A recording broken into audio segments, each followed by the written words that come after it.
Here's a little tidbit about the CW shows, most notably Superman and Lois and Batwoman. Boy, talk about from one extreme to the other.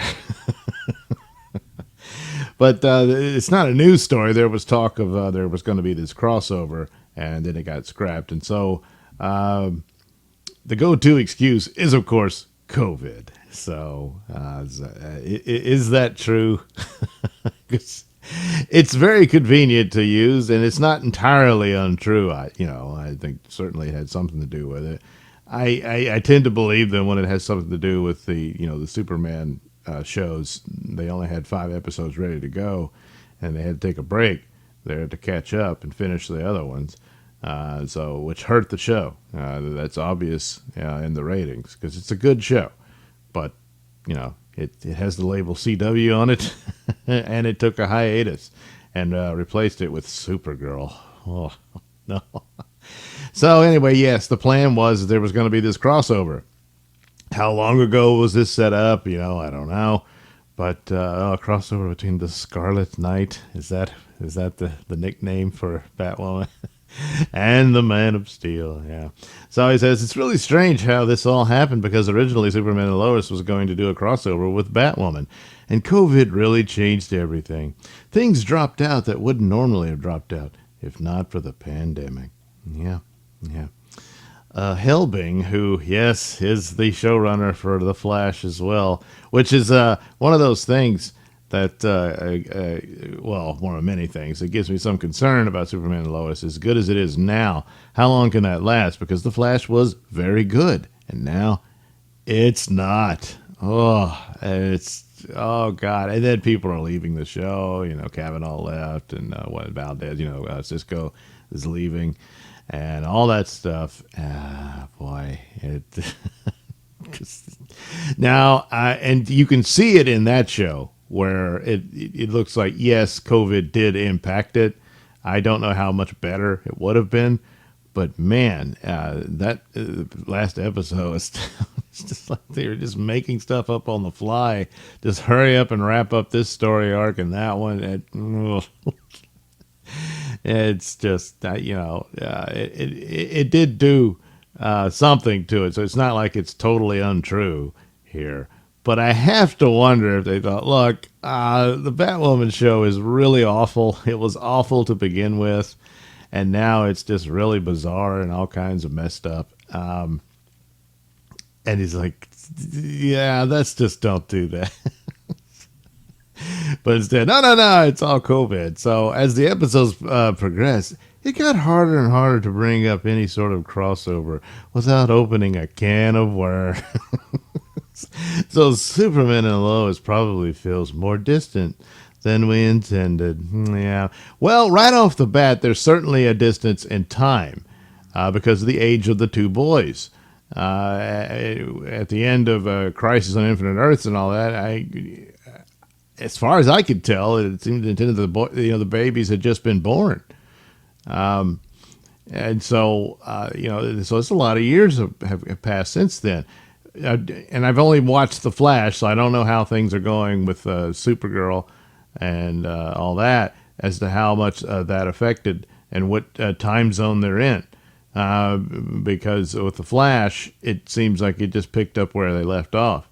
There's no time jumps or anything like that. So it looks like Superman and Lois, it takes place several years later. And so there's been no mention of it or anything. And so with the crossover, this would be a Batwoman far in the future from her own show, which might have worked. But that would mean she's just a guest star on the Superman show. The idea of a crossover, like they would go back and forth, unless it's some flashback that they did that Superman recalls something and they crafted it like that. But that's probably a little too hard for the Batwoman writers to figure out.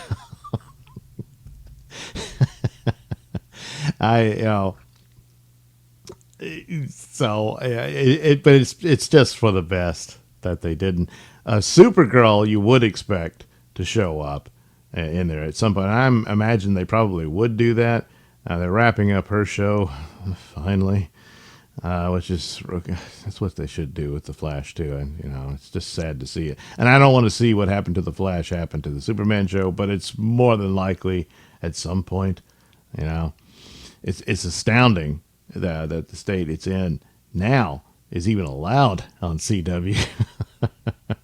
But how long can that last? And it's not like it's the greatest thing on earth. It's not, but in today's era, it shines more than it normally would, So, the Bounding in the Comics Heroes is kind of a soft reboot, because it is quite removed, because it's not like Supergirl, they even changed his suit. See, he used to have those straps and stuff.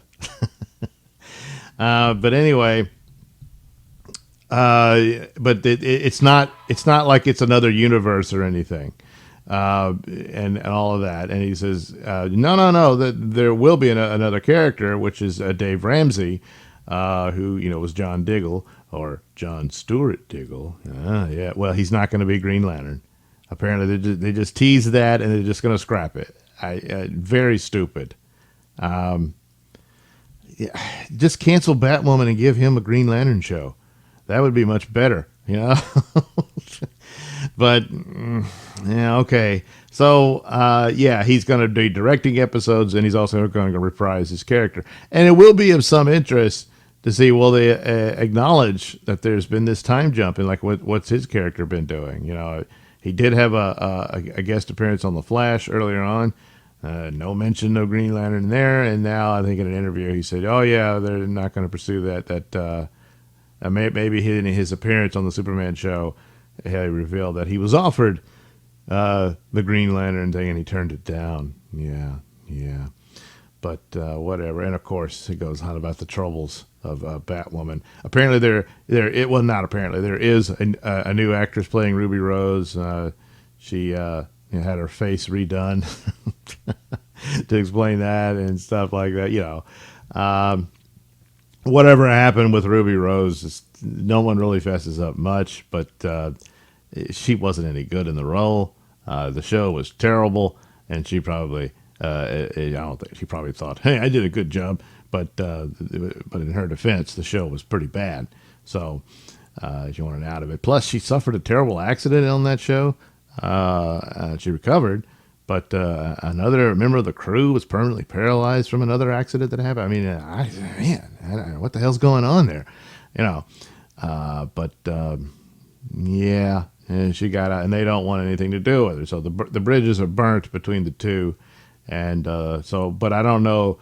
But now they put in Javicia Leslie, and it says, oh yeah, it's all about Black Lives Matter and stuff. You can't suddenly just drop her and have a new Kate Kane, so that they've painted themselves in a corner there. Of course, the obvious thing, he just did Crisis on Infinite Earths, the weird warping timeline changes and stuff that happens when universes collapse. Oh yes, it happens all the time. You could have just said it, revamps it, and Kate Kane was black, and you just write it in that the what's his name, the father character Doug Ray's playing, he married a black woman instead, and had Kate Kane. Of course, then there's Alice, and it's like, let's see, how do you put this? The guy got around, and that's why they're even more mad at Daddy, something like that.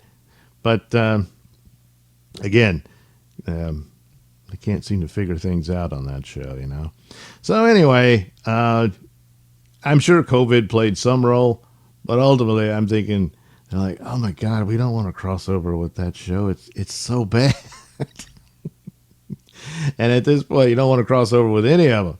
So just having Dave Ramsey show up, that'll be all right. And eventually Supergirl will show up, but just don't bring any of that crappy, PC lecture nonsense that comes from the Supergirl show. You could just have Supergirl show up to visit with her cousin, and there you go. It'll be nice, and that's all you got to do. So anyway, once again, COVID is the culprit of everything. And again, I'm sure somewhat, but I don't think that's the entirety of the reason why the crossover was scrapped. But in the end, thank goodness, you know. Thanks for watching and listening. Say, while you're still here, why not like and subscribe and share with your many friends? Yes. Also, check out my mini stores in the link description below. Yes, where you can get t-shirts, hats, mugs, all those goodies with my artwork on them. Oh, yeah. And head over to indieplanet.com and pick up a copy of my comic book, Night Night. Oh, yeah. You can also catch me at my podcast, Mr Nailsin Show, on RadioMisfits.com. And you can also watch my videos on BitChute.com and now on Rumble.com. Oh, my goodness. So many places to watch me and my stuff. Oh, yeah. And if that's not enough for you, well, you can follow me on many social media platforms and say hi to your old pal, Mr. Nailsin.